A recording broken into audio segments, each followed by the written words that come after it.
A high-speed powerboat flips. That is absolutely massive. And the pilots are trapped upside down underwater.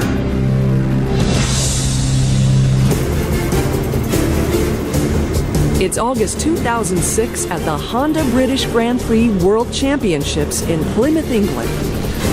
A win here represents the pinnacle of international Class 1 speed racing. It was my first year in the big boats. Got my dream ticket to drive for Britain's only Class 1 powerboat team. Go, go, go, go, go! Who's inside you? 77. Pilots James Sheppard and Parsonage are racing the King of Shaves, a super-fast catamaran sponsored by a company of the same name, which sells shaving products. It's powered by twin Lamborghini V12 engines. Probably cost about £2 million to build, $4 million. CEO Will King says driving the boat is like racing a Ferrari on the water at 150 miles per hour. An intense thrill. And a dangerous one, too. Skimming along at these speeds, things can go wrong fast. Sheppard has won the Honda Formula 4 Series several years running, but it's his first time competing at the British Grand Prix. I mean, obviously your first race, your inaugural race you do in any series, you're keen to, make an impression. The fact that they're the only British boat in the race amps the pressure up even higher. They were so fired up because it was the home race, and I just really wanted them, A, to enjoy the day, but B, to come out and the podium would have been fantastic.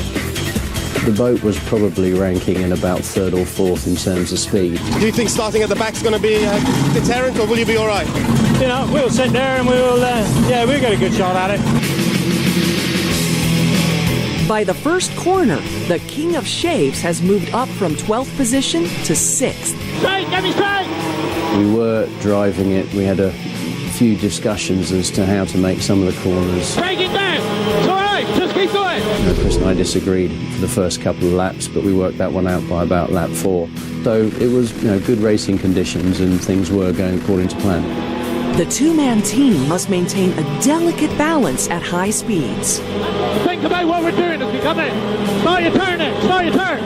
It's a bit like trying to drive a car when one person has the steering wheel and the other has the brakes and accelerator, and especially when you start sliding the boats around the corner as we were, it's a bit of a balancing act between us. Okay, Chris, we might as well just push like hell. The King of Shaves is closing in on the front runners with 4 laps to go. We were catching the leaders at about 1.5 seconds a lap, and there was enough time in the race. I mean, we were only about 200 or 300 metres behind them. 3 minutes, 4.11 seconds, and that's almost a second quicker than the race leader.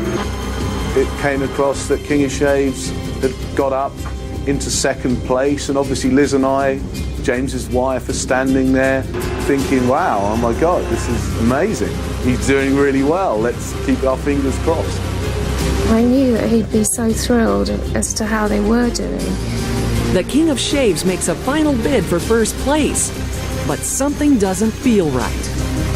Get in! Get in! Whoa, she's loose! I remember saying to Chris, it feels a bit loose. There's so much of the boat out of the water. It's just skating. They're going 160 miles an hour when the boat ahead loses an engine, slows down, and churns up some wake. The men know they could be in serious trouble. In the middle, we're going to be in his way. That's all right. It's better than me being on the edge of it. It just popped the right-hand side of the boat up, and then the whole thing was the physics that took over from that point. Yeah, well, you're on our wake, that's why. Okay, wait, think about this. The King of Shaves hits the wake and flips fast and hard. The deceleration was unbelievable. 160 miles an hour to zero in I think it was about 15 meters. 1 minute everything is extremely noisy. Think about this. Where's Steve? Chris and I are shouting at each other. Keep on it, keep on it, keep on it. Oh! The next minute, absolute terror underwater. I thought the boat had gone over and over and over. It just felt like you were in sort of a bit of a washing machine. A dash cam in the cockpit shows the pilots trapped upside down. King of Shaves has crashed. Liz and Will are desperate to know what's happening. I guess time just froze, and all I could say to Will was, can you see their helmets? Can you see that they're out? There weren't any safety boats in the immediate vicinity, and it was just a silence. And I just thought, James, I hope you're okay. But James is not okay. The pilot's oxygen valves are flooding, and they have to reach the surface fast in order to survive. What happened out there? The drill was that Chris goes out through the floor of the boat first, which is now the top of the boat. They can barely see each other, and communication is impossible. James realizes that Chris is still inside the cockpit. When I realised that Chris hadn't gone, I didn't want to pop my belts and go out for fear of Chris then doing the same thing at the same time. As the water levels rise, there's no time to waste. James releases his safety belt and pushes the escape hatch open.